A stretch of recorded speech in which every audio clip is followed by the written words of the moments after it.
probably. But it left me looking rather surprised. Well, I remember coming down in the lift with a well-known star who shall be nameless, and he looked a bit glazed in the eyes, and I'm sure he'd been indulging in a forbidden substance in the loo. Because when we came out of the lift, I turned left to go to the studio because it was time to go on, and then I realized he'd turned right, gone out to the street, and was never seen again. I never ever saw him again. The first time I was ever on there as a solo artist after I left Manfred Mann, put out my first solo record, and I just laid out on this brand new lace shirt. I mean, come on, please. But it was very expensive and sort of, at the time, rather trendy. And it just got ripped off me within seconds of my being announced. I didn't even wait to the end of the song, you know, they started ripping your clothes off you. And it was actually encouraged. And people who had never done anything in their lives would get mobbed, entering and leaving the Rediffusion building at the bottom of Kingsway there. Between them, Kathy and Keith, who was a wonderful pillar of strength, managed to cover up all the joins. And of course, having the cameras in shot and the microphones in shot meant you could get away with anything, because nobody knew whether the shambles was meant to be there or wasn't meant to be there. Nothing gets in my way, not even locked doors, don't follow lines of labor for. I get along way out there, anyway, anyhow, anywhere.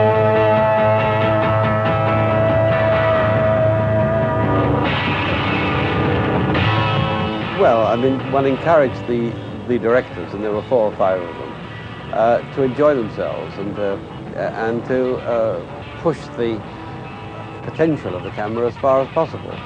And we were very lucky. We had some really terrific directors who were extremely imaginative. I don't think that's done today. I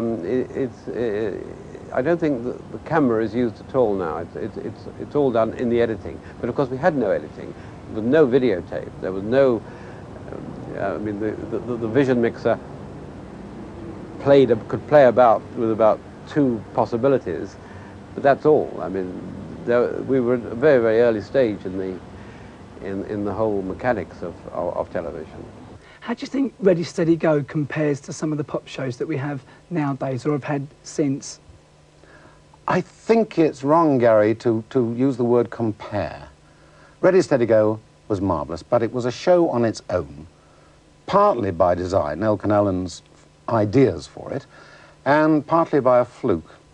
It just hit the time when the British pop scene exploded in a manner that had never happened before. And so it was intensely topical. It was really a magazine news programme, keeping one step ahead of the trends of the time, everything that was happening. And there's been no other show that's tried to do that. And if a show tried to today, the scene isn't the same, they couldn't do it. It was as good as the pop music of the day, which was very, very good indeed. I mean, we're talking about Beatles, Rolling Stones, Who, Dusty Springfield, the whole Tamla Motown thing, which we brought over.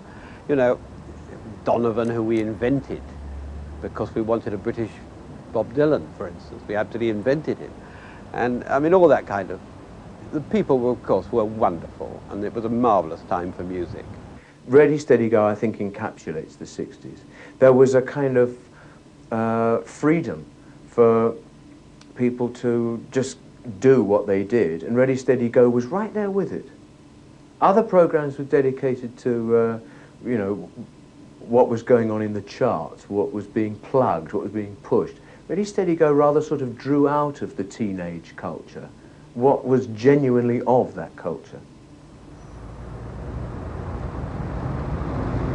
This week, Channel 4 begins a series of highlights of Ready Steady Go, and next Friday at 10 to 6 you can see the likes of the Beatles, the Rolling Stones, Dusty Springfield, the Dave Clark 5 and many, many more in action. And that programme gets a late night repeat the following Tuesday at 11:45. But we kick off the series this Tuesday at 11:40 with a special live concert from 1966, and you can check for Chris Farlow, Eric Burdon and the late great Otis Redding. So as they used to say in those days, be there or be square.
Next, we look back at a week of romantic relationships, some blossom.